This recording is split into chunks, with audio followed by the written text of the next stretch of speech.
Bonjour à toutes et à tous, on est ravis de vous accueillir pour ce webinaire création d'entreprise et reprise par où commencer. Nous évoquerons ensemble les étapes indispensables pour démarrer une activité, les solutions aussi existantes pour vous aider et nous avons autour de nous des experts Pôle emploi et BGE pour vous répondre à toutes vos questions. Ce webinaire est organisé par Pôle emploi dans le cadre de la semaine Restart. Restart, c'est une semaine pour faire émerger des idées et des projets.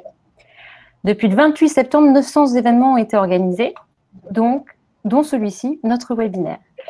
Alors, on a le plaisir de vous accueillir pour, du coup, entre Pôle emploi, Région Île-de-France et les deux BGE d'Île-de-France, des partenaires complémentaires qui collaborent chaque jour pour faire émerger des idées et lancer des projets. Je vous invite du coup à découvrir nos intervenants. Ils vont se présenter. Donc, on va commencer par vous, Redimé. Oui, bonjour. Déjà, bonjour à tous. Bienvenue. Et puis, toutes mes excuses pour le petit retard. Donc, merci. Alors, moi, je suis Redimé Hadji, en charge des dossiers de la création d'entreprise et l'offre de services numériques de Pôle emploi à destination des demandeurs d'emploi auprès de la direction des opérations de Pôle emploi Île-de-France. Voilà. Je passe la main à Mana. Comme ça, on fait dans l'ordre de l'écran. Bonjour à tous, merci d'être présent à ce webinaire. Moi, je suis Manan Sondria, je suis conseiller formateur en création et développement d'entreprise au sein de BGE Paris. Donc, j'interviens principalement dans le secteur du 91. Et aujourd'hui, j'aurai le plaisir de parler un petit peu des étapes de la création, des étapes clés avec mes collègues.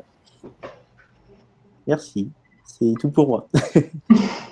Patricia? Alors, bonjour, je suis donc Patricia Josselin, je suis consultante formatrice à BGE Adil, chez BGE Adil, qui sévit, elle, sur le 75 et le 94. Je suis également chef de projet partenariat. Et dans une autre carrière, je fus chef d'entreprise pendant plus de 20 ans. Et donc, depuis maintenant quelques années, je mets au service mon expérience avec grand plaisir auprès des créateurs et entrepreneurs.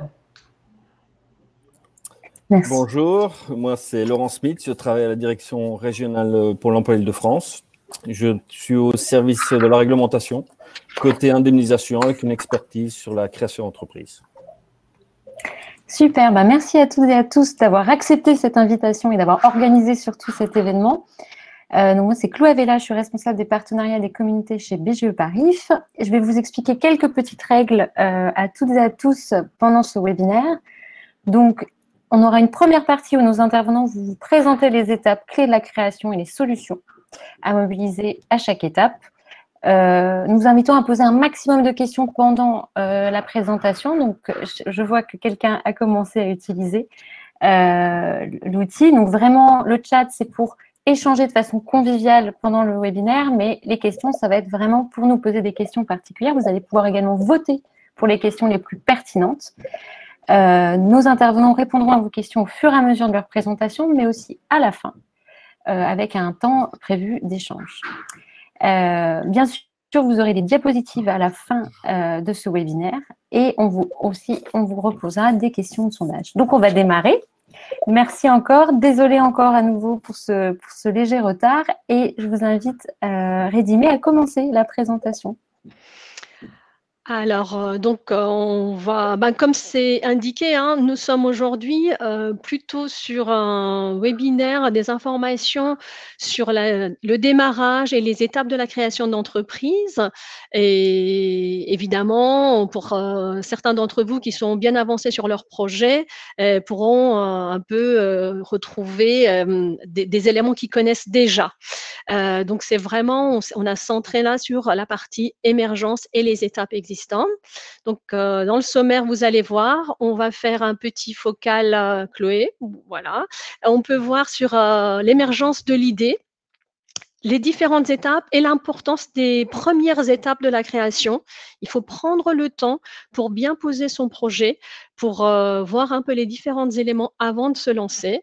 Après la partie l'élaboration du projet, où nos collègues de la BGE vont revenir sur cette partie-là. Et enfin, des solutions pour les créateurs, en particulier les aides Pôle emploi, où Laurent va intervenir. Et je pense que sa partie est très attendue. Alors, si on veut passer à l'étape, le slide d'après, j'ai préféré prendre une image pour rappeler que vraiment la création d'entreprise est une aventure humaine et qui prend du temps comme toute aventure. Déjà une partie, préparation et une partie élaboration. L'image de construction BTP, je trouve que c'est assez parlant parce que on peut tous avoir, par exemple, s'imaginer qu'on veut créer notre logement et on a une baguette magique et demain on peut le faire. On va tous prendre des directions différentes. Un appartement, une maison avec un toit plat. Et puis même si on a des modèles identiques, on va à l'intérieur faire des différences importantes où notre produit va être différent du produit de voisin. Donc, pour la création d'entreprise, c'est pareil. Donc, il faut prendre le temps. Vous allez prendre le temps donc, pour vous informer ce qui existe, comme pour une création d'entreprise. Vous allez rencontrer différents corps de métier, même si vous allez prendre un architecte qui va faire pour vous. Vous allez quand même vous renseigner de votre côté pour savoir ce qui existe. Vous allez aussi vous rapprocher de votre entourage, pour ceux qui ont déjà cette expérience, ceux qui en pensent, même s'ils n'en ont pas. Et puis, évidemment, Internet, qui est vraiment une source importante de connaissances aujourd'hui. Et on peut avoir beaucoup d'informations. Et puis après, évidemment, il faut travailler cette information, hiérarchiser, de voir lesquelles vous concernent, lesquelles ne vous concernent pas. La bonne nouvelle de l'histoire, c'est que vous n'êtes pas seul et qu'il y a tout un panoplie d'acteurs que nous sommes aujourd'hui et d'autres à votre disposition et la main dans la main pour travailler, pour vous apporter les réponses les plus adaptées à vos besoins et vous orienter vers l'acteur qui conviendrait le mieux dans le cadre de votre projet. Alors, le slide d'après, on va un tout petit peu se dire qui est-ce qui peut créer, à quel moment il peut le créer et comment il peut le créer. Pour le qui, évidemment, vous vous en doutez, c'est tout le monde. C'est tout le monde peut créer et j'ai envie de dire à tout moment de son expérience. On peut être sorti d'études, mais ça peut être un CAP, un bac ou des études supérieures. Ça peut être en fin de carrière où on a décidé de terminer sur une autre activité ou mettre à disposition son activité à disposition d'autres. Un peu tout à l'heure, Patricia a dit, c'est quelque part, elle met son expérience à disposition de d'autres. Donc, on peut aller un peu sur la création d'entreprise à tout moment de la vie, des fois un licenciement, des fois une envie de changement, des fois aussi dans son secteur d'activité, l'évolution du marché fait que, donc c'est vraiment tout le monde. Quand ça dépend déjà de la maturité de votre projet. C'est la première des choses à en tenir compte. Donc, comment votre projet, vous l'avez travaillé, quelle est votre expérience dans la matière, quelqu'un qui a déjà créé, qui est entouré de créateurs, en fonction de la taille de son projet, s'il y a du matériel ou c'est un cabinet conseil chez elle, c'est quand même pas tout à fait les mêmes démarches. Évidemment, il y a aussi l'évolution du marché du travail. C'est ça aussi qu'il faut absolument en tenir compte. Et puis enfin, le comment, il ne faut surtout pas le faire seul. Ça, c'est la première des choses. Donc Chloé, vous pouvez passer ce… Voilà. Donc, on a dit tout le monde, en fonction de vos projets, évidemment ne pas le faire seul. Et quelque chose que je vais oublier de préciser, c'est une activité à plein temps. Ça veut dire vraiment, il faut prendre un peu son bâton de pèlerin, aller voir les acteurs, se renseigner, aller voir d'autres personnes qui ont travaillé dans ce domaine d'activité. On pourrait croire que les gens ne souhaitent pas partager forcément l'information, bien au contraire, très souvent les gens qui ont créé, ça leur fait plaisir de donner, de transmettre, donc ils prennent le temps, donc il ne faut pas hésiter à aller les voir. Quelques chiffres pour étayer tout ce que je viens de vous dire, Chloé. Donc, on peut voir déjà que je commence par le quand. Sachez que malgré la crise sanitaire actuelle, la création d'entreprises a eu un bond de 9% en juillet et 38% en juin par rapport à l'année précédente. C'est très important de se le rappeler parce que beaucoup de gens, beaucoup de personnes pensent que là, je ne dis pas que c'est une période facile, hein, c'est pas ce que je suis en train de dire, mais je dis que c'est pas pour autant qu'il y a une crise sanitaire que l'activité ne continue pas. Il faut juste s'adapter. La preuve, notre séminaire aujourd'hui, qui est un webinaire, c'est une première. En plus, nous sommes dans des locaux différents les uns des autres, avec des conditions techniques très différentes, ce qui explique aussi notre petit retard. Donc, on s'adapte tous aussi à ces conditions. Il faut juste l'avoir en tête, de revoir son marché. En plus, cette crise fait évoluer, on le voit au jour le jour, notre marché de l'emploi. Donc, certains secteurs vont moins être sur le salariat classique et vont être de plus en plus sur la création d'entreprises ou des personnes qui sont à leur compte. Donc, c'est bien aussi de tenir compte de ça. Sinon, on a aussi l'âge moyen de créateurs d'entreprises de l'année 2018, mais ce qui est un peu sur la même tendance pour 2019, c'est 36 ans, mais qui dit 36 ans, ça veut dire il y a vraiment, comme je vous l'ai dit tout à l'heure, on a des gens très jeunes et des gens beaucoup plus âgés qui peuvent créer. Et enfin, quelque chose de pas non négligeable, c'est vraiment 4 créateurs sur 10 sont des femmes. Donc ça, c'est aussi important. Des fois, on n'ose pas se lancer, nous les femmes. Alors, on a l'exemple de Patricia. Et moi, je pourrais vous parler de mon expérience où j'ai fait tout un parcours de création d'entreprise, où dans le cadre de mes contacts, j'ai été en contact avec la Chambre de commerce et industrie de Nancy.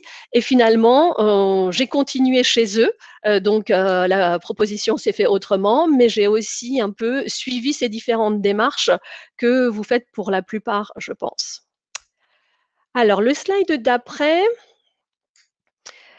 Alors, Pôle emploi, donc je fais juste un petit focal sur notre offre de service par rapport à la création d'entreprise. Ça allait un peu vite, mais c'est pas grave. Donc, la première étape, et on veut vraiment mettre l'accent dessus, c'est l'émergence de l'idée. C'est très important. On peut avoir cette idée à tout moment, encore une fois. Et puis, lors des contacts, il faut participer au salon. Alors, il y a eu la semaine de la création d'entreprise la semaine dernière, la semaine Restart. Mais des événements, il y en a régulièrement. Il y a aussi des tutos ou des MOOC qui existent sur Internet, entre autres sur les sites de Pôle emploi, où je vais revenir dessus plus tard. Donc, il faut se renseigner. Et puis, de voir est-ce que votre envie de travailler peut se croiser, se coupler avec une création d'entreprise. Et donc, à la place de forcément opter pour le salariat classique, quels sont les avantages et quels sont les points qui vous conviennent le moins? Est-ce que ça vaut le coup d'aller sur une émergence d'idées et créer son entreprise? Les autres étapes, donc, on a vu élaboration de projet, on a l'idée, on a aussi l'envie, parce qu'il faut vraiment avoir l'envie, les motivations, on est bien entouré, voilà. Et ben, il faut élaborer son projet. Et là, mes collègues de la BGE vont revenir sur ces étapes. Et puis, en fin de démarrage de l'activité, c'est important de penser le démarrage d'activité bien en amont, parce qu'une fois qu'une activité est lancée, vraiment, le temps est encore plus compté. Donc, il faut vraiment le préparer. Et aussi de voir les acteurs qui pourront vous aider, parce que vous savez, des fois, lancer une activité, c'est pas ce qui est plus dur, c'est de tenir dans le temps. Ça, vous le savez, on dit que vraiment, c'est difficile pour certaines entreprises de dépasser les 3 ans. Et plus une entreprise est bien entourée et qui s'est entourée de bons conseils, on sait que l'activité, évidemment, perdure au-delà. Alors, merci Chloé. Pôle emploi propose un certain nombre de choses pour vous informer. Donc, on a une palette de services à votre disposition. Certains sont de manière dématérialisée par le site Emploi Store, que pour certains vous connaissez. Mais il y a aussi maintenant le YouTube de Pôle emploi avec plusieurs tutos et plusieurs vidéos sur la création d'entreprise. Nous avons également, là c'est donc tous les services sont gratuits et à disposition de tout le monde. Et pour les demandeurs d'emploi, à partir de leur espace, ils peuvent aussi s'auto-inscrire à un certain nombre de prestations qui sont animées, soit en interne, soit par des prestataires externes, qui sont des ateliers, qui sont une prestation qui s'appelle Active Active Créa. On a aussi Active Emploi, mais donc qui évolue aujourd'hui, et Active Créa qui peut vous accompagner dans la durée. Ensuite, on peut aussi détecter des personnes, par exemple, quelqu'un qui vient, qui nous émet beaucoup de dynamisme, envie de porter des projets dans son cursus classique, au sein de son école, au sein de son centre sportif, il a mené des projets. On sent qu'il y a vraiment une envie entrepreneuriale. On va aussi le détecter, on va l'accompagner, au moins on va l'informer de ce qui existe, et puis parfois les idées vont rester là et vont avoir un temps de maturation, et ça peut ressortir quelques années plus tard dans un contexte particulier. Donc, on a vu, on peut informer sur les différents sujets, on peut informer aussi sur les formations, une fois qu'on est par exemple sur le projet, une fois que le projet est un peu plus défini, on voit que la personne peut avoir besoin d'une formation complémentaire.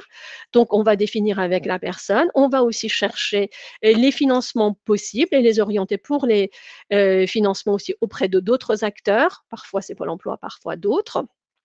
Évidemment, l'indemnisation. Et là, Laurent reviendra longuement sur cette partie et les différentes aides de Pôle emploi.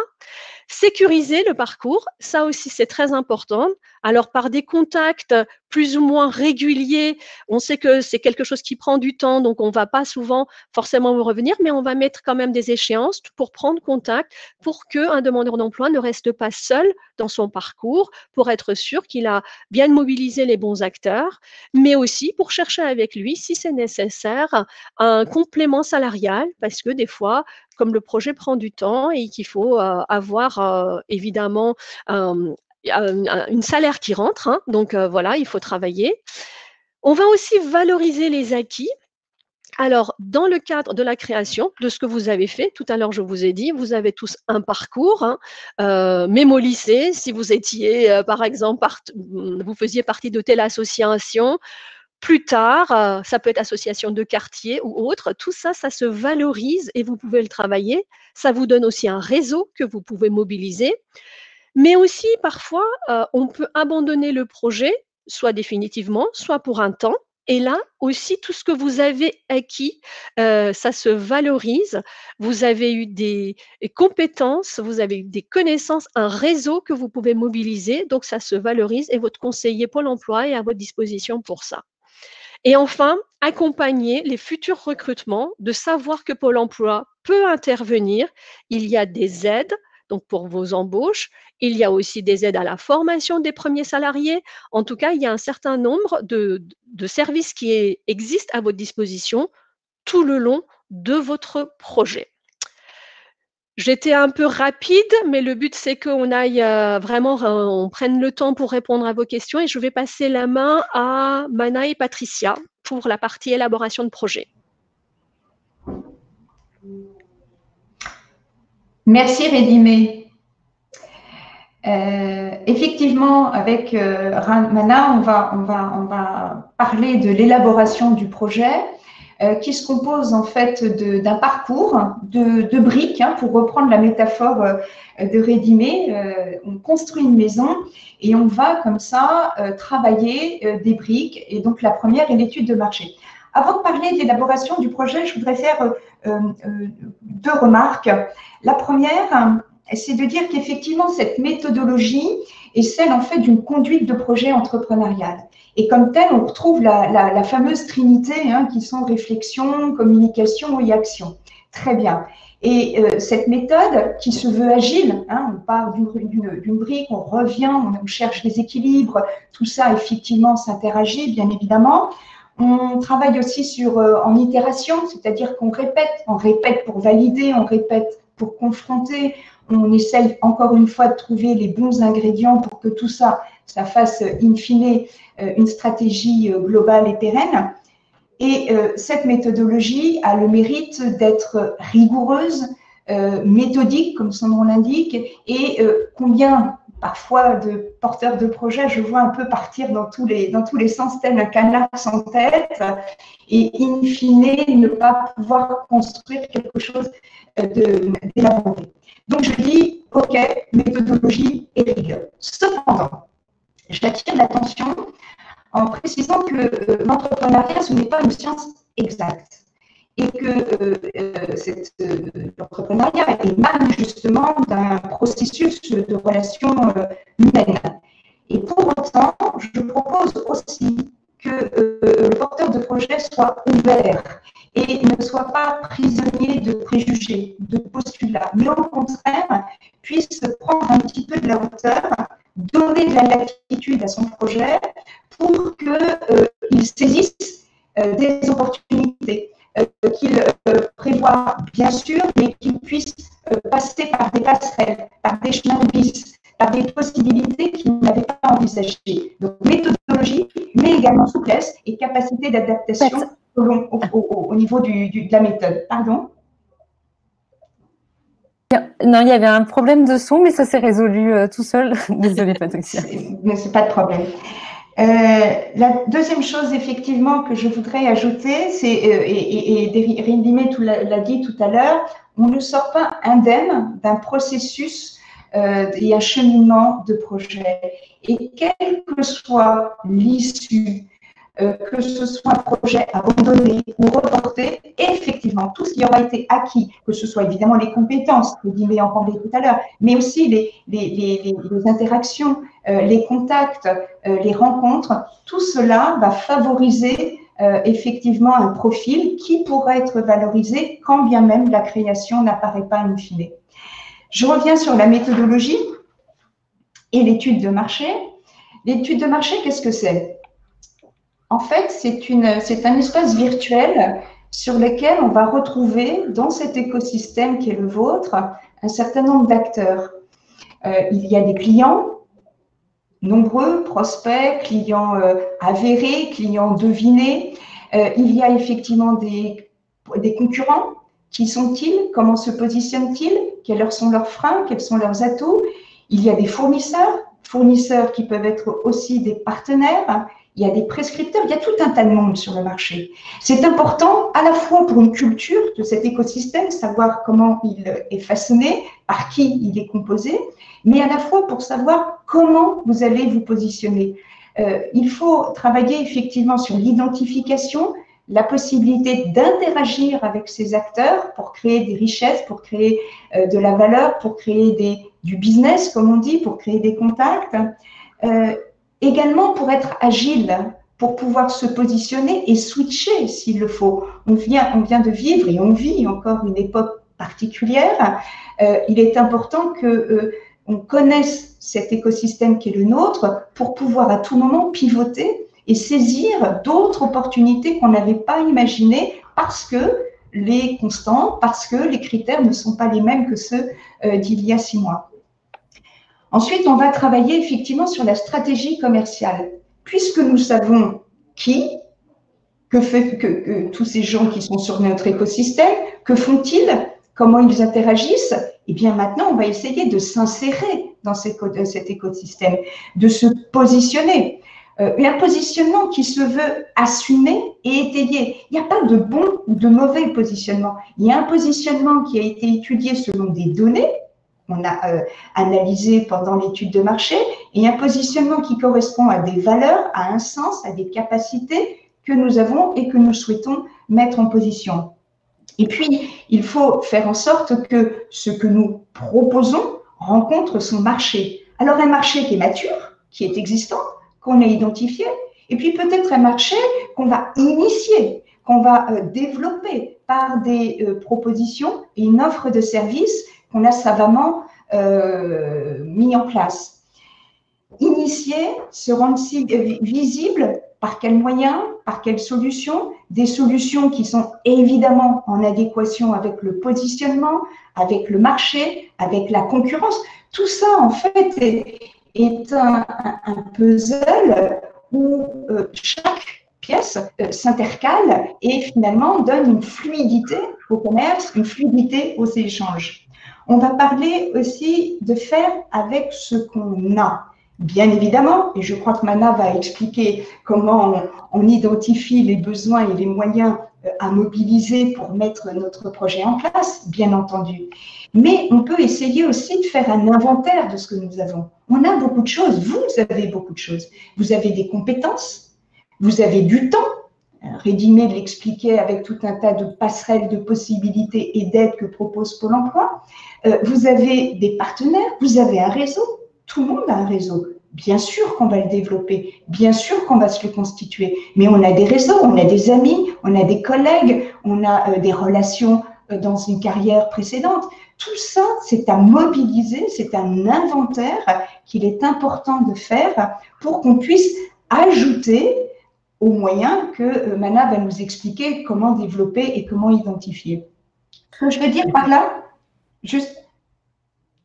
Excusez-moi. Ce que je voulais dire par là, c'est que on ne part pas de rien. Et combien Rédimé a raison de dire que l'entrepreneuriat, c'est fait pour tout le monde et à tout moment, quand bien même on veut bien analyser ses forces et ses faiblesses et agir pas à pas dans une méthodologie qui à la fois se veut rigoureuse, mais qui en même temps ouvre le champ des possibles et des opportunités. Je dirais, pour donner la main à Mana, qu'il faut analyser, inventorier et effectivement identifier les moyens qui peuvent permettre de démarrer le projet. Alors Mana, c'est quoi ces moyens alors? Effectivement, merci Patricia. En tout cas, je tiens à souligner vraiment l'importance de cette étude de marché-là, de cette stratégie commerciale-là, parce que les moyens qu'on va déterminer, ça va vraiment dépendre de la stratégie qu'on va mettre en place derrière. Ça peut être des moyens humains ou alors des moyens techniques. Bien évidemment, en fonction aussi de la nature de mon activité, je vais réfléchir à de combien de personnes j'ai besoin pour le lancer, cette activité-là. Est-ce que j'ai besoin de personnes pour m'aider à lancer cette activité-là, ou est-ce que je vais me lancer tout seul? Et au-delà de ce moyen humain-là, je vais également repérer quels sont les moyens techniques pour mettre en œuvre toute ma stratégie. Effectivement, en fonction de la nature de vos différentes activités, il y aura des personnes qui ont très très peu de moyens techniques nécessaires pour se lancer, et il y en a d'autres qui auront besoin de moyens comme ça pour pouvoir se lancer. Effectivement, je me lance par exemple dans une activité de consulting. C'est clair que les moyens techniques dont j'aurai besoin, ça sera sûrement mon ordinateur uniquement, peut-être un petit vidéoprojecteur et de temps en temps une imprimante pour faire mes photocopies. En revanche, pour certaines activités, ça sera vraiment nécessaire de bien lister ces besoins-là. Je me lance dans le transport, effectivement, j'ai besoin d'un camion. Là, effectivement, le coût que cela représente par rapport à l'autre activité que j'avais citée tout à l'heure est déjà différent. Et donc, il sera vraiment important de définir combien de personnes sera nécessaire pour mettre en œuvre cette stratégie-là et quels sont les moyens techniques, matériels que je vais apporter pour pouvoir le lancer. Ce qui nous amène du coup au côté financier. Donc, je vais lister l'ensemble des besoins de mon activité. J'ai besoin d'un camion, j'ai besoin peut-être d'immatriculer en fonction de la nature de celui-ci, j'ai peut-être besoin d'un local, etc. Donc, je fais le listing. Je vais aller faire des devis par rapport à tout ça. Donc, normalement, à partir d'un certain moment, j'aurai une idée du total des investissements que je devrais faire pour pouvoir lancer ce projet-là. Et à un moment donné, la question va se poser, ah ben tiens, ok, j'ai besoin de ce fameux camion-là, j'ai besoin de cet ordinateur-là, etc. Comment je vais pouvoir le financer? Là, bien évidemment, comme on le disait tout à l'heure, chaque projet est différent et en fonction de la nature de vos activités, d'autres personnes se lanceront peut-être sans avoir besoin de grand-chose au niveau financier, alors que d'autres auront besoin de pas mal de financement de départ. Donc, quels sont les moyens pour financer ces matériaux-là? Ça part déjà de vous. Donc, on va réfléchir à, ah ben tiens, combien j'apporte personnellement pour pouvoir me lancer dans l'activité. De temps en temps, en fonction des activités, mon apport personnel n'est pas forcément suffisant. Et c'est là que je vais peut-être réfléchir aux différents outils aujourd'hui qui existent. Je peux peut-être passer par la banque, je peux peut-être passer par les prêts à taux zéro, je peux peut-être passer par les aides au niveau de Pôle emploi, dont Laurent va nous parler tout à l'heure. Et ensuite, à partir de là, j'aurai déjà une idée beaucoup plus claire de est-ce que je peux me lancer dans le projet ou pas? Est-ce que j'ai les moyens de lancer le projet ou pas? Et c'est à partir de cette réponse-là, de cet outil-là, que je peux dire, ah ben tiens, ok, j'ai les moyens, je peux aller voir les banques par rapport à mon projet, donc je travaille un prévisionnel financier qui va m'aider à définir quels sont les objectifs de rentrée d'argent déjà par rapport à ma vie personnelle et quelles sont les dépenses mensuelles qui vont revenir tout le temps, chaque mois en fonction de mon activité. Donc, en tout cas, c'est important le côté financier parce que c'est ce qui va nous aider aussi un peu plus tard à définir le bon statut juridique. Malheureusement, enfin, aujourd'hui, par rapport à l'ensemble des personnes qu'on peut rencontrer, je pense que Patricia va nous le confirmer, la plupart des personnes posent en premier lieu, ah ben tiens, quelle est la structure juridique dans laquelle je vais m'immatriculer? Eh bien, finalement, en regardant cet acheminement-là, on se rend compte que ça va vraiment, vraiment à la fin. Pourquoi? Parce que ça va tout simplement dépendre déjà de vous, personnellement. La base du projet, c'est vous en tant que personne. Et comme l'avait souligné Rédimé tout à l'heure, si on n'est pas clair par rapport à vos objectifs de départ, on ne peut pas déjà se lancer comme ça dans un projet. Ça va dépendre également des rentrées d'argent qu'on va budgétiser et des sorties d'argent qui elles-mêmes vont dépendre de cette fameuse étude de marché, car les chiffres qu'on va apporter, que ce soit dans le chiffrage des dépenses mensuelles, dans les objectifs de rentrée d'argent mensuelle, bah, ça va tout simplement venir des éléments qu'on avait analysés dans le cadre d'une étude de marché et ça dépend de la stratégie commerciale qu'on avait choisie et qui est cohérent par rapport à nous dans le cadre de ce projet-là. Donc, effectivement, les questions à se poser sont pas mal nombreuses. Hein.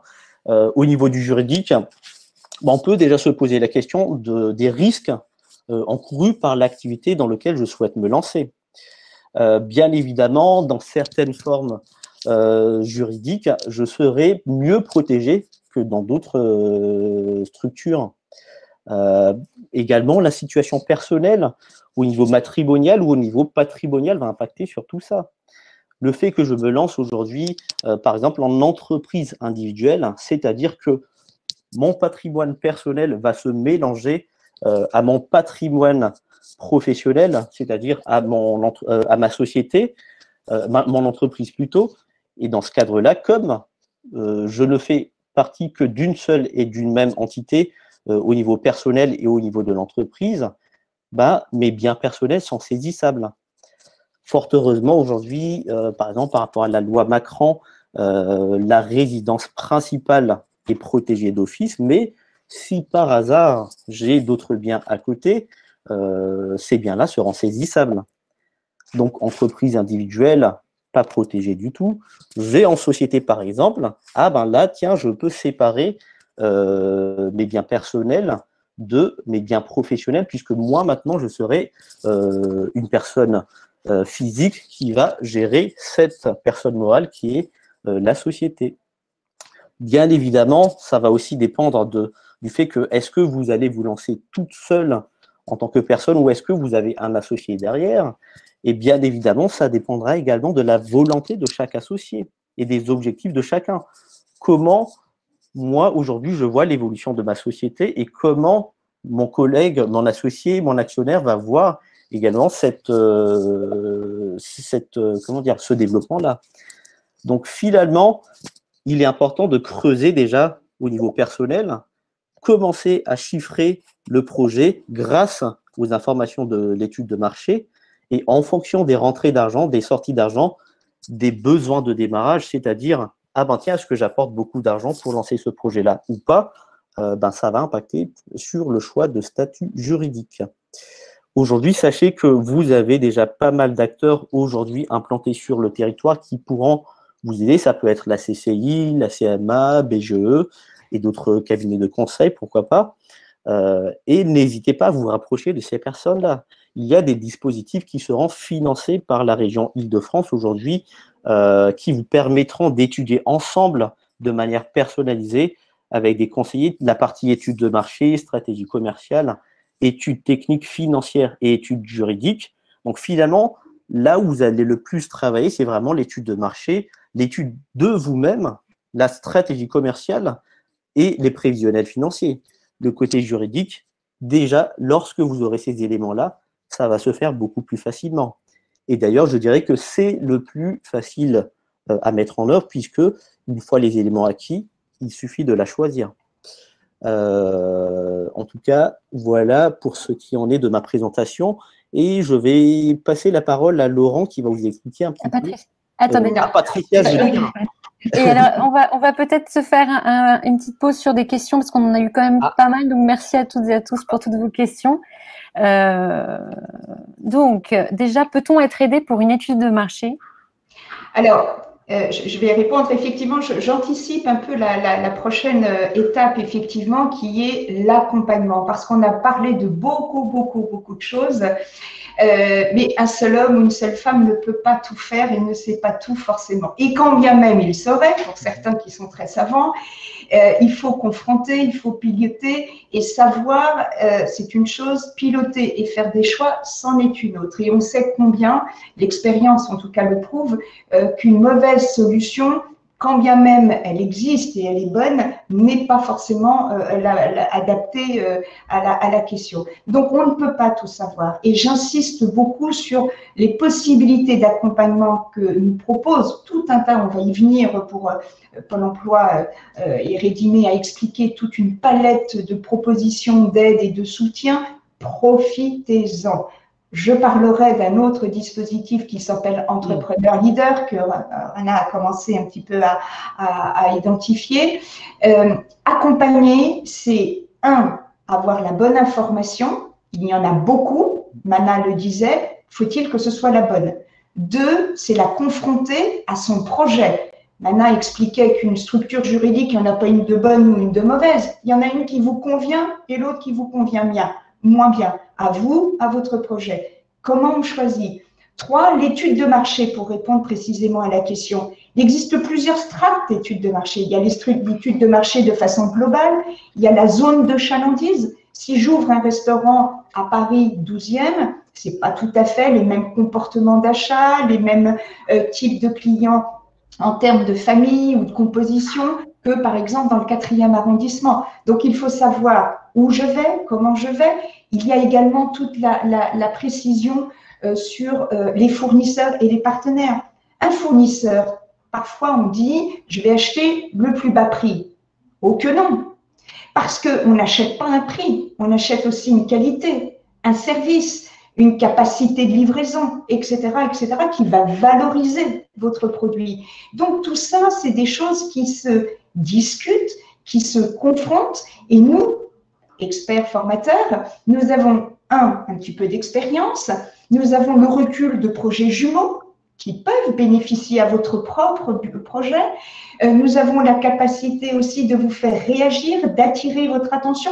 On ne fait pas à votre place. On co-construit avec vous. Et c'est en fait l'association de réflexion et d'intelligence individuelle qui façonne un projet intelligent et qui permet effectivement de le faire démarrer. Donc ça, c'est pour l'étude de marché, mais je dirais que la méthodologie, elle est vraie sur toutes les briques que nous voyons face à nous, stratégie commerciale, technique, financière, juridique. Il y a des besoins, il faut y répondre avec efficience. Merci Patricia. Moi, je rajouterais juste une petite phrase à ce que Patricia vient de dire, que je suis d'accord avec tout ce qu'elle a dit. Et effectivement, on est en co-construction, mais surtout, c'est vous qui êtes chef d'orchestre. C'est vraiment votre projet. Et j'ai envie de dire, parce que j'ai vu quelques questions, c'est vous qui prenez aussi rendez-vous, vous allez au-devant, vous recoupez. Évidemment qu'on est là à votre disposition pour vous aider, mais comme l'a dit Patricia, il n'y a pas vraiment, il n'y a aucun expert 100% de tout connaître. Donc voilà, c'est des fois, ça vaut le coup de recouper les informations et puis c'est vraiment à votre main. J'ai envie de dire, le chef d'entreprise, c'est vous, même avant de créer votre entreprise. Donc, vous menez les choses et c'est déjà un signe aussi de comment vous vous emparez de votre projet. Donc, n'hésitez pas à aller au-devant de votre conseiller Pôle emploi s'il n'est pas venu vers vous. Donc, vous pouvez prendre des rendez-vous en ligne, allez voir des acteurs, prenez contact. Il y a des numéros de téléphone, il y a des rendez-vous en ligne, il y a beaucoup de choses. Donc, la création d'entreprise et le chef d'entreprise commence déjà dès le premier pas. Super, merci beaucoup, Rémi. Je vois que, il y a beaucoup de gens qui posent des questions et d'autres personnes répondent, ce qui est très bien. Alors, on n'a pas le temps de voir. On espère que toutes les réponses sont justes. Mais, et en plus, des fois, comme tu l'as dit, Patricia, il n'y a pas forcément une seule réponse. Mais en tout cas, il y a beaucoup d'échanges entre vous et je trouve que c'est aussi comme ça qu'on avance et c'est très bien. J'en profite. Une étude de marché. Exactement. J'en profite justement peut-être, Mana, pour que tu nous expliques un peu, parce qu'une personne disait « je ne vois pas le business plan ». Ah, c'est ça le business plan. C'est ça le business plan. C'est ça en fait. Parce que le business plan, justement, va rassembler les éléments que vous avez récoltés par rapport déjà à vous, de base, votre situation personnelle, votre motivation, pourquoi vous vous lancez dans ce projet-là. Ça va rassembler les éléments du marché, c'est-à-dire, ah ben tiens, est-ce qu'il y a une opportunité réelle à se lancer à ce projet-là? Donc, mes concurrents, qui sont mes clients, les fournisseurs, etc. Ça va rassembler cette fameuse stratégie commerciale. Et la dernière partie, ou les deux dernières parties, c'est plutôt le prévisionnel financier qui va s'étaler sur les 3 premières années de lancement de l'activité. On est d'accord, ça reste un prévisionnel, d'où l'importance de faire une étude de marché, mais de temps en temps aussi, on va faire en sorte à ce que ça corresponde à vos objectifs personnels par rapport aux dépenses que vous avez au quotidien. Je vais rajouter juste une petite chose sur le business plan, parce que parfois, rien que le nom fait un peu peur et effraie. Je voudrais un petit peu démythifier tout cela en rajoutant que le business plan, d'abord, ce n'est qu'un document, hein, et c'est que la traduction de tout ce qui a été vu, entendu, etc. Par définition, également, le business plan, ça bouge. Ce qui est vrai il y a 6 mois. Si on m'avait dit au mois de janvier 2020, on va faire un prévisionnel et vous allez voir au mois de mars, ça va se réaliser. Et qu'ensuite, au mois de mars, on était tous confinés. Donc, par définition, encore une fois, ce n'est pas une science exacte et ça bouge et ça continuellement, ça évolue selon les opportunités et effectivement ce qu'on rencontre sur le terrain et tout le long du cheminement de la construction de votre projet. Et troisième chose, un business plan est différent selon à qui on le présente. On ne présente pas le même business plan à un partenaire, à un associé, à un financeur, à un fournisseur. Évidemment, l'accent et les informations sont à mettre en fonction de la personne que l'on veut convaincre et pourquoi veut-on le convaincre. Est-ce qu'on veut de la partie prenante ou est-ce qu'on veut des sous? Est-ce qu'on veut convaincre ou est-ce qu'on veut séduire, etc., etc. Donc, je dirais que ce business plan, démythifier tout ça, ce n'est qu'un document tangible qui ne fait que traduire tout un cheminement qu'on travaille au long cours. Je tiens à rajouter juste une petite minute l'importance des sources qu'il faudra regarder et d'où l'intérêt de faire approcher des personnes qui sont dans le domaine. Parce que les sources, il y a une semaine, il y a 2 semaines, de temps en temps, ça peut évoluer assez rapidement. Donc, les bonnes sources vous permettent de vous adapter assez rapidement à l'évolution du marché. Voilà. Alors justement, Mana, on avait plusieurs questions sur comment concrètement on peut faire son étude de marché et où trouver de l'information. Alors, du coup, est-ce que tu pourrais nous donner quelques lieux ressources? Aujourd'hui, il y a déjà un lieu super qui est la Cité des métiers.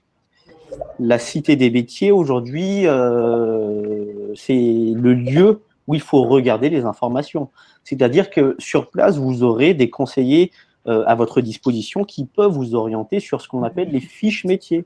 Donc, en fonction de la nature de votre activité, ah ben tiens, je veux trouver une fiche liée au bien-être, je veux trouver une fiche liée à la restauration.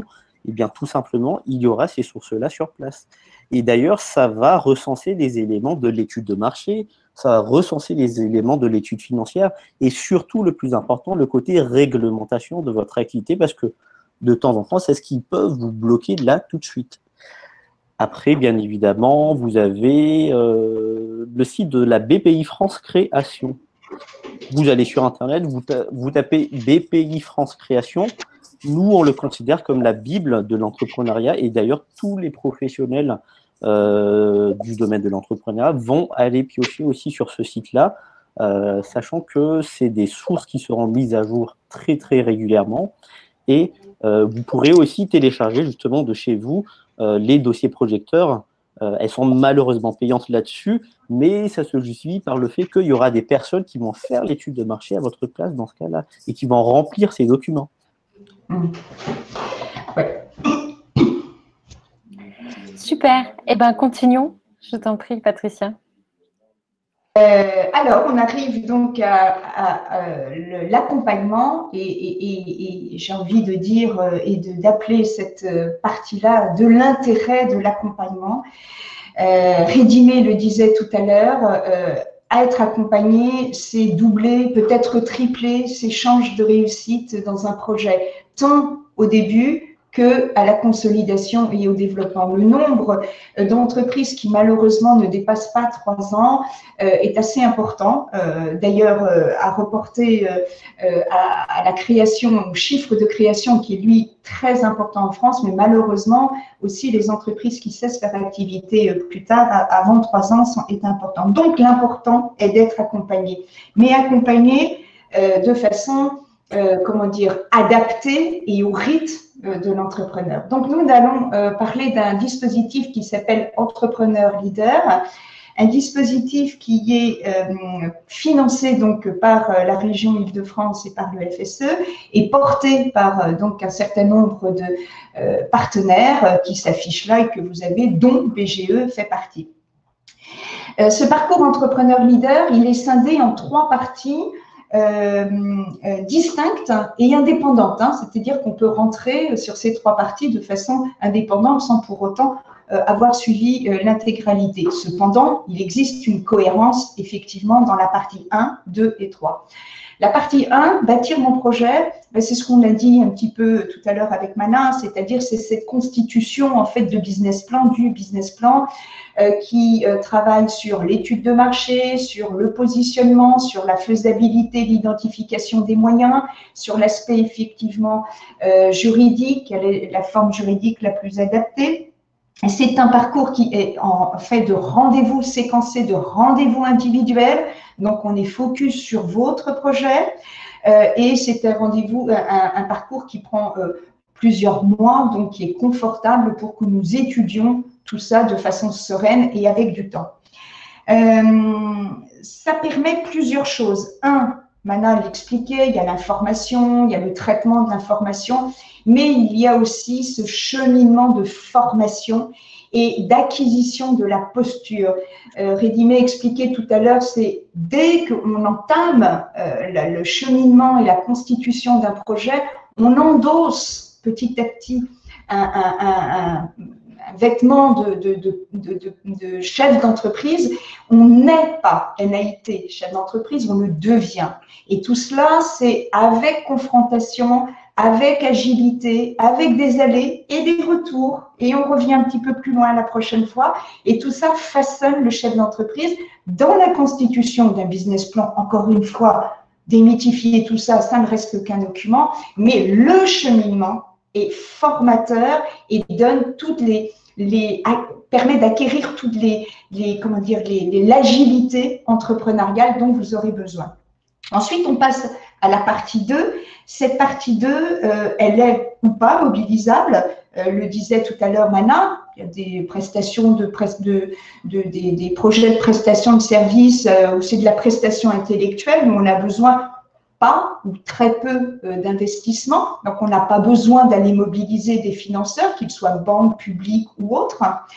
En revanche, quand on a des projets un petit peu plus constitués avec des moyens techniques ou autres, et là, évidemment, on est préparé aussi bien dans les chiffres que dans le pitch pour convaincre dans la partie 1 et dans la partie 2, on va démarcher, on va chercher, on va solliciter. J'ajoute une petite chose pour le financement.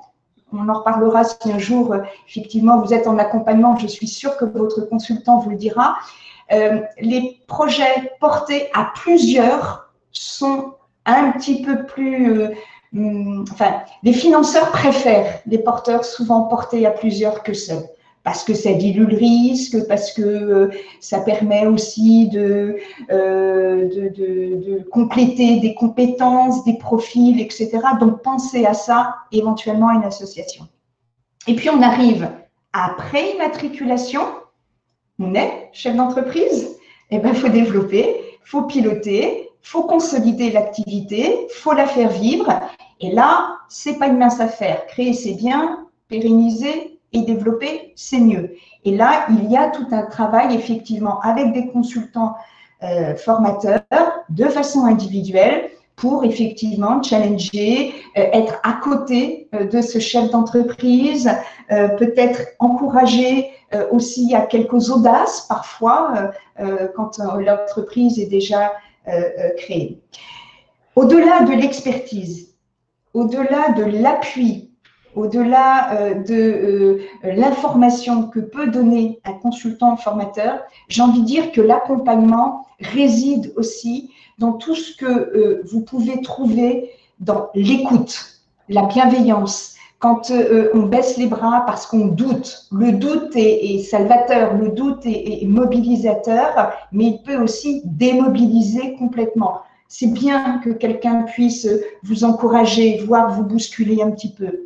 Ça permet aussi de créer son premier réseau d'entrepreneurs, extrêmement important, le réseautage, de pouvoir échanger avec un réseau d'entrepreneurs pour confronter son expérience.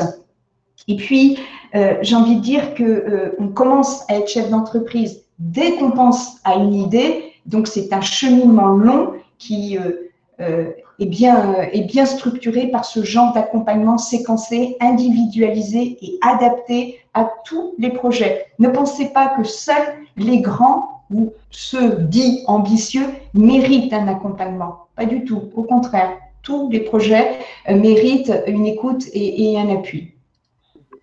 Super, merci Patricia. On va enchaîner, du coup, je suis navrée parce que le temps passe, le temps file. Du coup, on va aussi parler de l'indemnisation et du suivi de Pôle emploi tout au long du coup de votre parcours. Et on prendra vos questions pour ceux qui doivent partir. Mais voilà, au moins tout le monde aura eu aussi la chance d'écouter Laurent.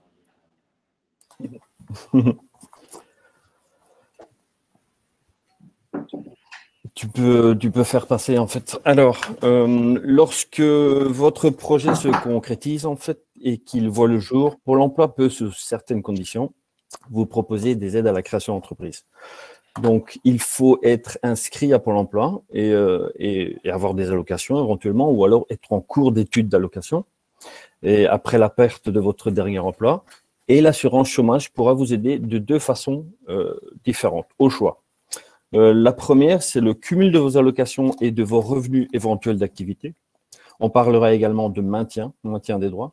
Si vous reprenez une activité professionnelle non salariée en cours d'indemnisation, vous pouvez cumuler une partie de votre allocation avec les revenus ou pas.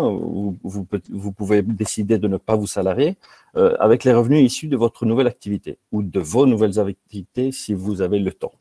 Attention, le cumul des allocations et des rémunérations ne pourra pas excéder votre ancien salaire mensuel, celui qui vous a ouvert les droits que vous avez actuellement. Pour cumuler vos revenus d'activité avec vos allocations, vous devrez rester inscrit à Pôle emploi, c'est très important, pour vous actualiser chaque mois et déclarer le montant ou pas de vos revenus professionnels. J'insiste bien sur pas, en fait, parce que j'ai vu des questions en lisant pendant que les autres intervenaient. Le fait de ne pas se salarier ne veut pas dire qu'on n'est pas créateur, en fait. On peut diriger, présider, gérer en étant avec zéro rémunération. On sera considéré comme créateur. Donc, ceci vous concerne. En effet, la part d'allocation qui vous est versée chaque mois est fonction du montant des revenus déclarés et justifiés.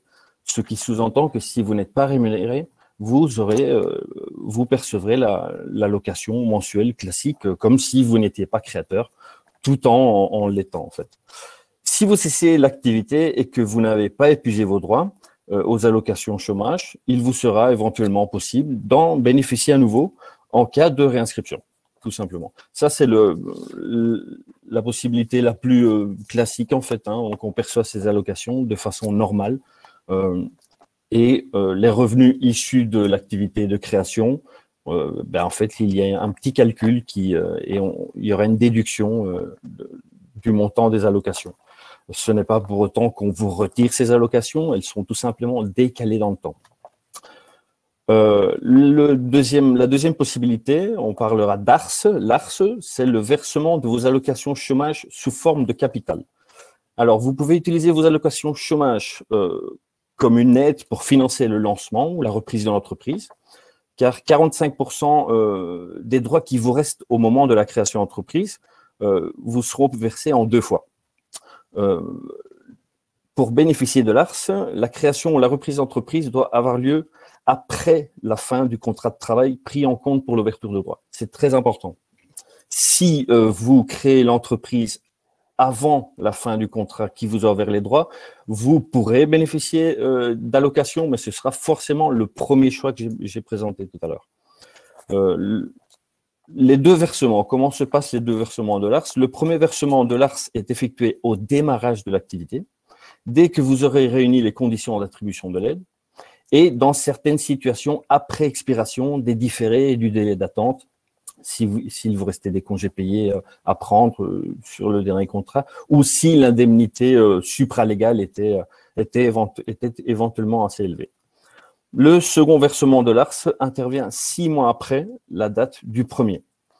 À aujourd'hui. Cela risque éventuellement de changer en 2021, à condition que vous exerciez toujours votre activité. Le deuxième versement est conditionné au fait que vous soyez toujours en activité.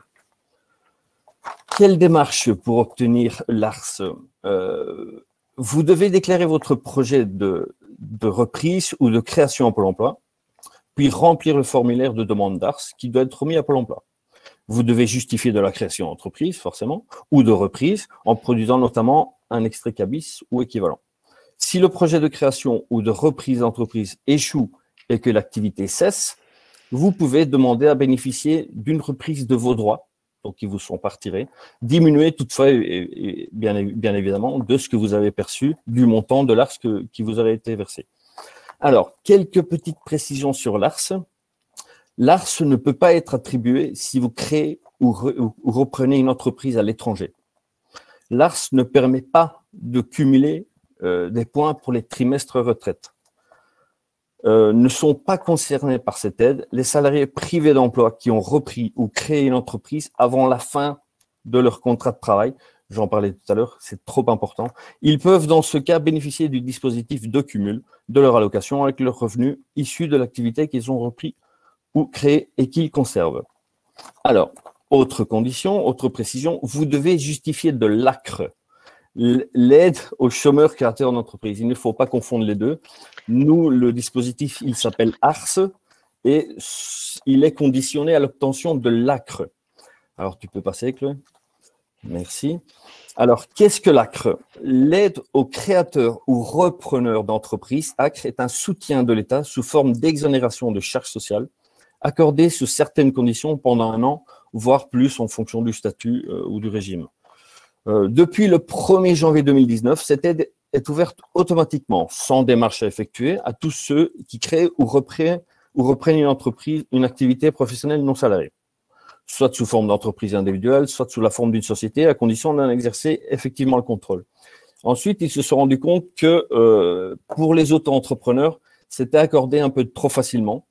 Du coup, depuis le 1er janvier 2020, les travailleurs indépendants relevant du régime de la micro-entreprise doivent obligatoirement déposer une demande d'ACRE. Elle ne se donne pas automatiquement pour bénéficier du dispositif d'allègement de ces cotisations sociales. Ce qui veut dire que pour nous, si vous voulez opter pour la deuxième possibilité de financement des aides, donc l'ARS, et que vous êtes micro-entrepreneur, vous devez obligatoirement faire une demande à l'URSSAF d'exonération de charges sociales. Et nous, on aura besoin de cette preuve-là. Et du coup, pour l'obtention de l'ACRE, la communication du justificatif d'attribution de l'ACRE est nécessaire pour les micro-entrepreneurs. Vous pouvez vous en informer un peu plus longuement sur le site servicepublic.fr. Il parle assez longuement de l'ACRE. Pour nous, tout ce que je viens de vous dire, il y a même quelques petites vidéos très bien faites qui se trouvent sur le site unedic.org en tapant dans le moteur de recherche ARS ou cumul ou maintien des droits. Voilà, moi j'ai fini. Justement, il y avait une question, Laurent, je pense qu'elle concerne un petit peu tout le monde, mais en gros, c'était est-ce qu'il faut mieux s'immatriculer? Est-ce que la première chose à faire est de s'immatriculer en auto-entreprise? Par rapport à quoi? En général, est-ce que c'est la première étape à faire? Alors, pour bénéficier éventuellement des financements, la première chose, c'est l'inscription. L'inscription au Pôle emploi en tant que demandeur d'emploi. Après, peu importe le statut que vous allez opter, en fait, du moment qu'on prouvera, que vous nous prouverez que vous travaillez dans la société, que ce soit auto-entreprise, entreprise individuelle, dirigeant d'une société, gérant non salarié, gérant associé, gérant non associé, peu importe en fait, le résultat sera le même. Vous aurez normalement possibilité d'opter pour l'un ou l'autre des deux financements.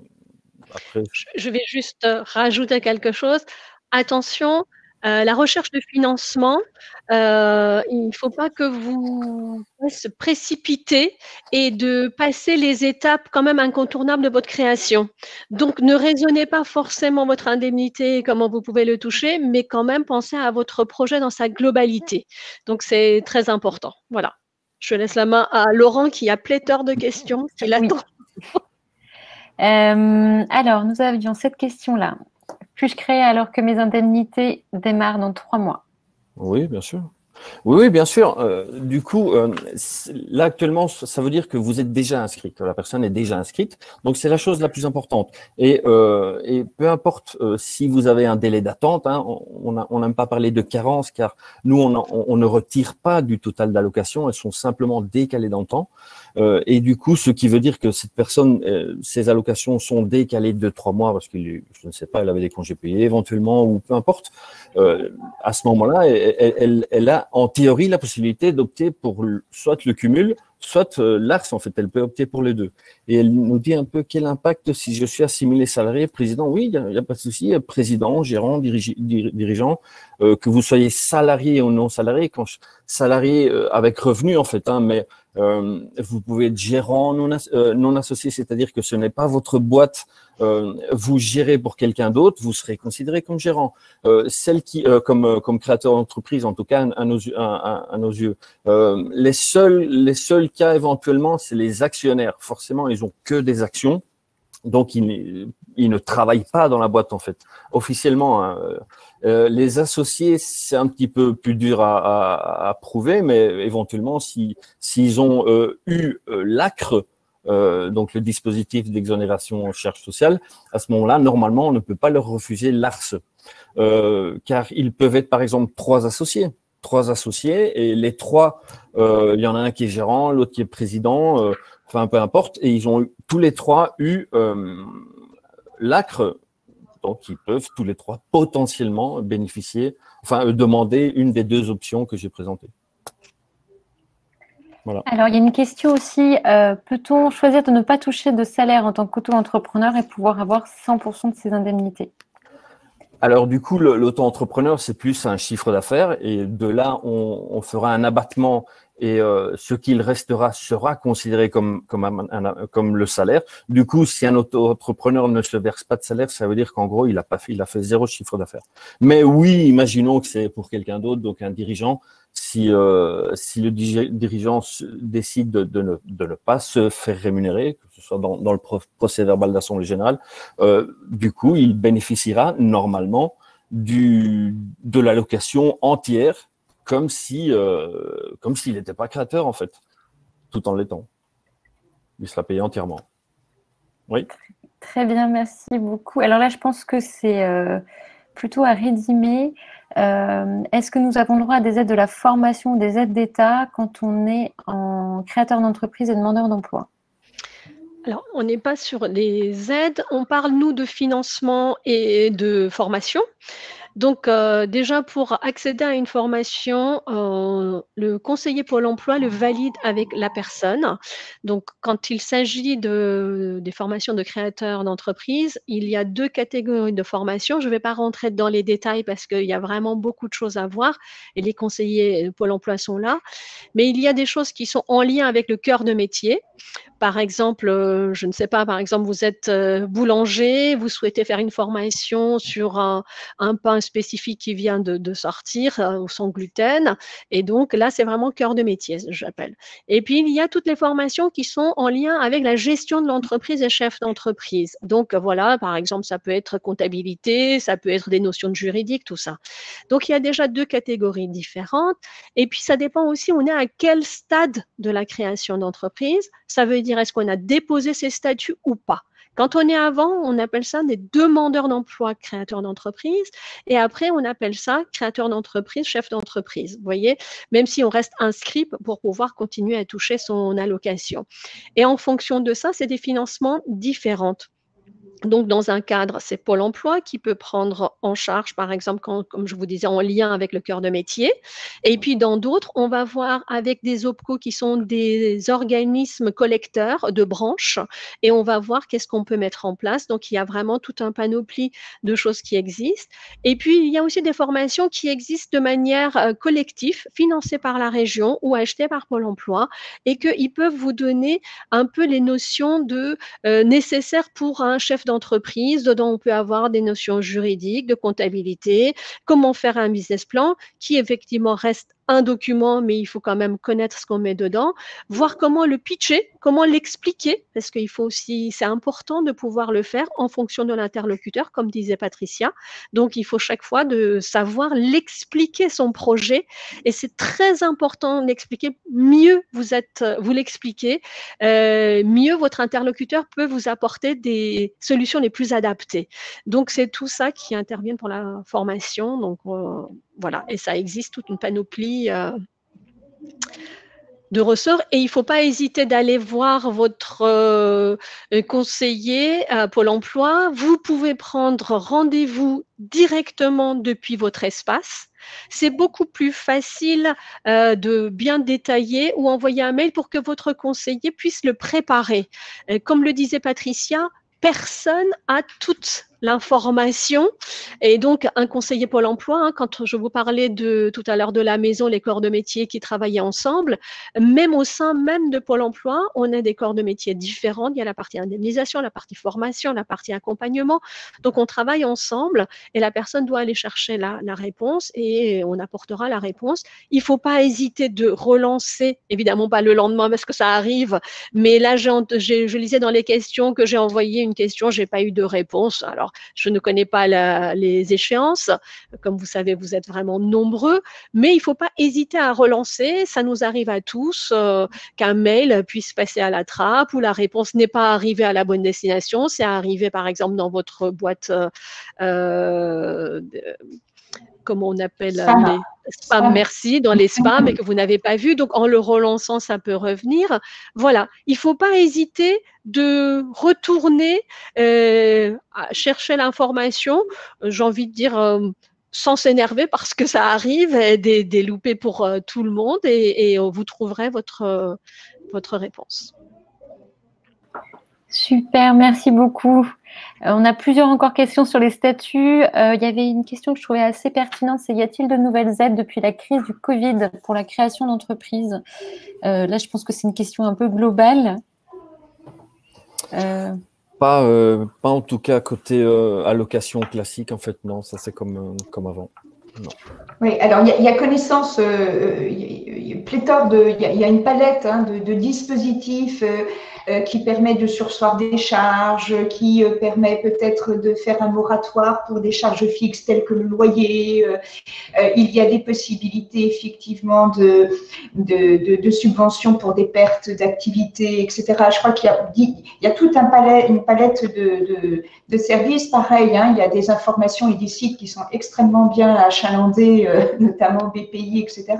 Et encore une fois, n'hésitez pas à aller auprès de partenaires. Alors, il y a Pôle emploi qui peut être dans certains, par certains référents tout à fait adaptés aux réponses. D'autres, ça peut être les BGE qui aussi sommes en veille constante de toutes ces informations. C'est notre rôle aussi que d'aller chercher l'information gouvernementale par des fédérations professionnelles, etc. N'hésitez pas à aller vous informer et effectivement, je crois que c'est Rédimé qui le disait, à recouper toutes ces informations. Je crois que je ne sais plus, c'est Sartre ou je ne sais pas qui disait, je me méfie des amateurs. Et j'ai envie de dire, faisons attention à tous ces gens qui donnent beaucoup d'informations, beaucoup de conseils, certainement de bonne foi, mais j'ai envie de dire, il y a des professionnels dont c'est le métier et qui me font ça toute la journée. Et deuxièmement, recouper les informations parce qu'une information peut tout à fait être juste, mais pas adaptée à vos besoins. Donc, n'hésitons pas à recouper, à aller chercher la bonne information au bon endroit. Petit conseil d'expérience. Super. Il y a aussi eu des aides spécifiques aux personnes indépendantes, travailleurs handicapés. Je ne sais pas si Mana, tu veux en parler. Ah, tu n'as pas ton micro. Donc effectivement, aujourd'hui, en fonction de la situation de chaque personne, on pourrait aussi se rapprocher de différents organismes, notamment la MDPH pour les personnes qui sont demandeurs d'emploi, qui ont peut-être une reconnaissance de travailleurs handicapés, et en fonction de leur rapport, éventuellement, on pourrait réfléchir à faire une demande de subvention qui est à la hauteur de 5 000 €, mais sous condition, effectivement, que le projet soit bien ficelé et sous condition, effectivement, qu'il y ait un business plan à la clé et que le projet soit éventuellement viable économiquement, mais également financièrement parlant. C'est ça, en fait, c'est l'allocation AGFIP qui peut être effectivement mobilisée pour les personnes reconnues travailleurs handicapés et qui ont identifié un besoin d'investissement qui est tout à fait adéquat avec le projet et le démarrage de l'activité et qui, avec des factures ou des bons de commande pro forma, peut tout à fait mobiliser jusqu'à 5 000 € de subvention dans le cadre AGFIP. Absolument. Et ça se fait dans le cadre d'ailleurs d'entrepreneurs leaders, c'est-à-dire que on commence à travailler de façon tout à fait classique le projet et à un moment donné, quand on va avoir identifié les besoins d'investissement et qu'on se pose la question comment on finance, on peut effectivement mobiliser la GFIP. Tout à fait. Effectivement. Vas-y. En tant que pour les financements, je voulais juste peut-être rajouter quelque chose pour tout le monde. En France, on énumère environ 3000 aides quand même existantes. Donc voilà, évidemment, on ne va pas vous les énumérer ici ou ailleurs même. Voilà. C'est pour ça qu'il faut que vous preniez le temps de regarder. Parmi ces financements, il y a aussi des prix de concours où il y a pas mal de choses sur Île-de-France. Il y a aussi, j'en ai vu plusieurs sur le côté, sur entrepreneuriat au féminin où il y a eu un concours. Il y a des dépôts de projets, même mensuels, il me semble, sur Paris. Donc, il faut que vous preniez le temps, allez voir un peu, même de taper tout simplement sur Google, concours, entrepreneurial, il y a des choses. Je vois des fois les gens posent les questions, par exemple, qu'est-ce que ça veut dire telle abréviation? C'est normal que nous, on vous l'explique, mais c'est aussi, vous pouvez aller les chercher et des fois, de fil en aiguille, vous tombez sur une autre information, un autre acteur, et ça peut vous permettre de remonter, à avoir des informations, même que peut-être moi-même, j'en aurais pas parce que ça vient de sortir ou quelque chose d'autre. Donc, il ne faut pas hésiter de chercher et de regarder. Et donc, votre business plan, donc ce document où ça décrit ce que vous faites, en fait, vous écrivez ce que vous allez faire, vous pouvez aussi l'utiliser dans les différents concours et que ça peut apporter différents prix. Voilà. Et des fois, les prix sont des accompagnements, des fois, c'est des mises en avant auprès des organismes importantes. Il y a La Poste qui fait, par exemple, son concours. Il y a RATP. Donc, vous voyez, ça vous donne des visibilités par rapport à votre produit.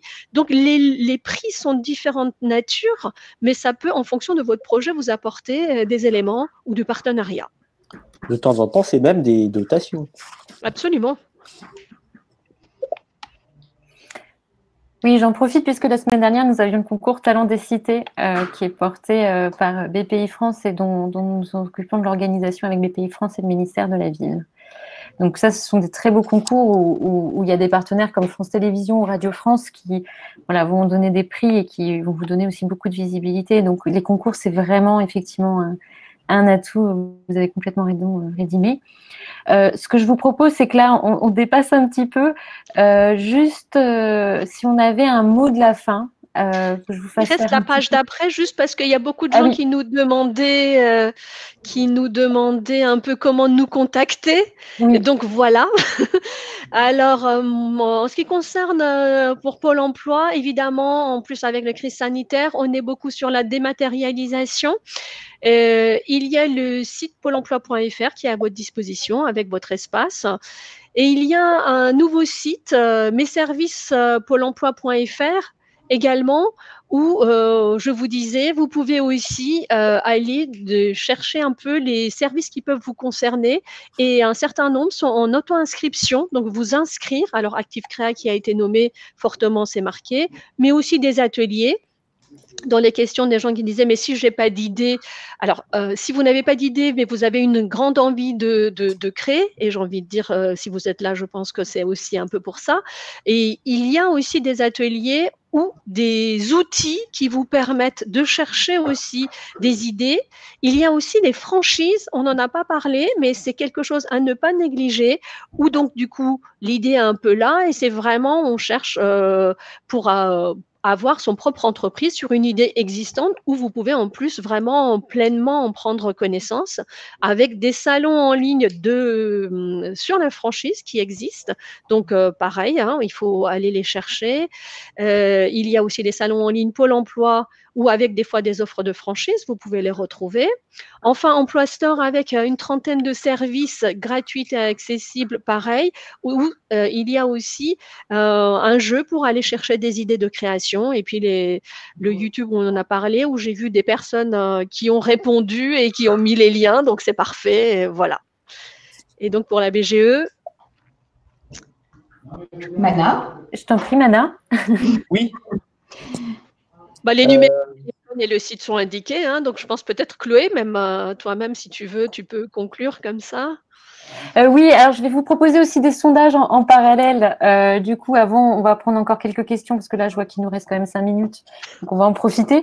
Donc, effectivement, nous sommes 3 BGE en Ile-de-France qui vous accompagnons, donc du coup, sur la structuration dans le cadre d'entrepreneur leader de votre projet, mais aussi sur des couveux. Je sais qu'il y a eu quelques questions là-dessus, donc on peut peut-être y répondre également. Je veux bien peut-être, Chloé, faire une petite parenthèse juste pour la couveuse. Oui, vas-y, je t'en prie. C'est effectivement un dispositif extrêmement important, encore une fois, qui s'insère dans un parcours. La couveuse, le principe, je vais faire très très court, c'est la possibilité d'utiliser finalement le siret d'une couveuse pour facturer, pour pratiquer son activité commerciale. C'est très important parce que c'est un sas entre la finalisation d'un projet et on a passé le Rubicon, avant de passer le Rubicon vers l'immatriculation. C'est une étape qui permet de tester son marché, de tester toutes les décisions qui ont été écrites, hein, tel un scénario, de les mettre en pratique, de les mettre vraiment dans le bassin de la vraie vie, on va dire, et de faire des ajustements à ce moment-là. De surcroît, évidemment, ça s'accompagne de tout un tas de workshops et d'accompagnements qui continuent à la finalisation du projet. Donc, c'est vraiment le petit bain, hein, moi j'appelle ça le petit bain avant de passer dans le grand bain. Ça permet de faire comme si on était créé, et on est créé pour le coup, et de tester l'activité. Ça s'inscrit dans le parcours, c'est-à-dire qu'on demande effectivement à structurer tout ça. Il y a un comité de sélection qui est fait de différents acteurs de l'écosystème de l'entrepreneuriat, dont Pôle emploi d'ailleurs, qui séjourne très très régulièrement. Et c'est vraiment une très bonne façon de tester son activité. Donc n'hésitez pas à la solliciter avec le consultant formateur. Superbe, merci beaucoup Patricia pour cette phase sur les couveuses. Donc effectivement, voilà, vous avez 3 BGE aussi en complément de Pôle emploi, hein, donc toujours dans cette logique de coordination des acteurs, hein, puisque Pôle emploi va vraiment vous accompagner donc tout au long du parcours, hein, comme Rédimé l'a précisé, plutôt sur de l'émergence, puis après sur l'indemnisation et le suivi au démarrage. Et nous, on va plutôt vous accompagner sur la structuration du projet, sur le test d'activité dans les couveuses labs et aussi le suivi après création. Et on va vous orienter vers les partenaires de financement. Donc, voilà. Donc, en fonction du département où vous habitez, donc si vous habitez à Paris ou dans le 94, vous avez BGE Adil. Si vous habitez partout en Ile-de-France, sauf dans le 94 et le 78, vous pouvez aller voir BGE Paris. Et pour les Yvelines, c'est simple, c'est BGE Yvelines. On fait plutôt ça. Donc, on va juste faire un petit débrief. Donc, merci beaucoup de répondre au sondage. Donc, est-ce que ce webinaire vous a conforté dans votre projet? Vous dites oui à 94%. Donc, ça, c'est Bravo. Bravo. Bravo à vous surtout. Parce que, au regard de nos échanges, à quel stade situez-vous votre projet? Donc, effectivement, la grande majorité, vous êtes plutôt sur une phase de structuration. Également, avez-vous les réponses que vous attendiez? Donc, vous dites à 82% oui. Alors, pour les réponses qui restent, n'hésitez pas à nous contacter. On sera là, toujours là pour vous répondre. Et je vous laisse, chacun d'entre vous, faire un petit mot de la fin. Donc, Rédimé, une phrase ou un mot. Alors, déjà, je suis ravie pour le résultat du sondage et que ça répond à vos besoins. Et en fonction de ce que vous nous remontez, on peut évidemment réitérer l'expérience et aller sur des sujets qui vous concernent le plus. Et puis, j'ai envie de dire bonne chance parce que c'est une très belle aventure, la création d'entreprise. Super, merci. Mana? Tu as ton micro, Mana. Oui, là c'est bon. Moi, pour le mot de la fin, c'est vraiment de dire, n'hésitez pas à vous rapprocher de vos proches, de votre réseau personnel, parce que de temps en temps, le réseau va vous permettre de débloquer pas mal de choses au niveau du projet. Et ça sera tout. Super, merci Mana. Patricia? Eh bien, écoutez, moi j'ai envie de dire, je suis ravie de ce webinaire et des actions en général qui sont menées pour l'encouragement à l'entrepreneuriat, de passer de pourquoi à pourquoi pas. C'est un grand pas et je trouve que c'est ce qui m'anime moi tous les jours quand je découvre le porteur ou le créateur et que je ne connais pas et que je pose la première question, quel est votre projet, comment puis-je vous aider? J'ai l'impression qu'il y a toute une histoire qui va s'écrire et c'est ce qui m'anime et pour moi l'entrepreneuriat c'est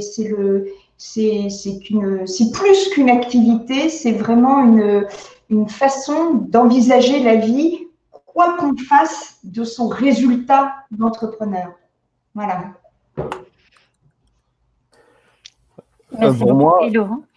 Pour moi, tout simplement, n'hésitez pas à aller sur nos sites en fait, hein, pour l'emploi.fr et unedic.org. Ils sont extrêmement bien faits avec des exemples, des vidéos, des simulateurs. Enfin, donc non, il faut surtout pas hésiter à y aller. Vous aurez même la réponse à des questions très poussées en fait.